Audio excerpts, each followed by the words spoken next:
नागपुर से बड़ी खबर।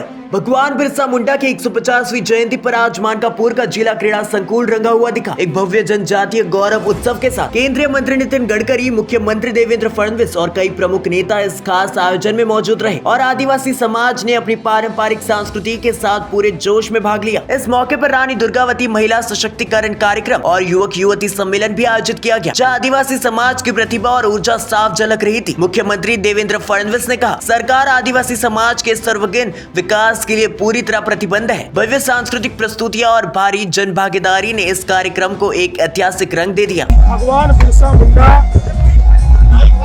यांनी जल, जमीन आणि जंगलाचा लढा इंग्रजांच्या विरुद्ध लढला, आदिवासी समाजात क्रांती पेटवली आणि इंग्रजांपासून आणि त्याच्या अत्याचारापासून मुक्ती मिळवली।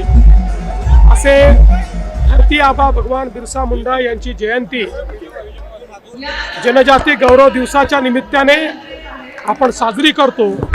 ही त्यांची 150वी जयंती देशाचे प्रधानमंत्री माननीय नरेंद्र मोदीजींनी हे जनजाती गौरव वर्ष म्हणून साजरं करण्याचं ठरवलंय।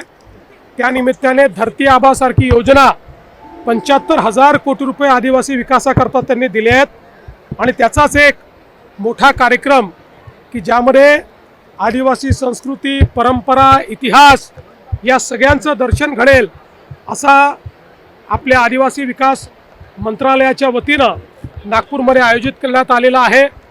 हजारो लोक राज्यभरातून या ठिकाणी आलेले आहेत।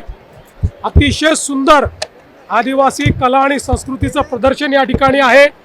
3 दिवस चर्चा आणि मंथन आहे आणि मला असं वाटतं की खऱ्या अर्थानं या ठिकाणी क्रांतीसूर्य भगवान बिरसा मुंडा यांना एक प्रकारे आदरांजली वाहण्याचा प्रयत्न या कार्यक्रमाच्या माध्यमातून महाराष्ट्र सरकार करते।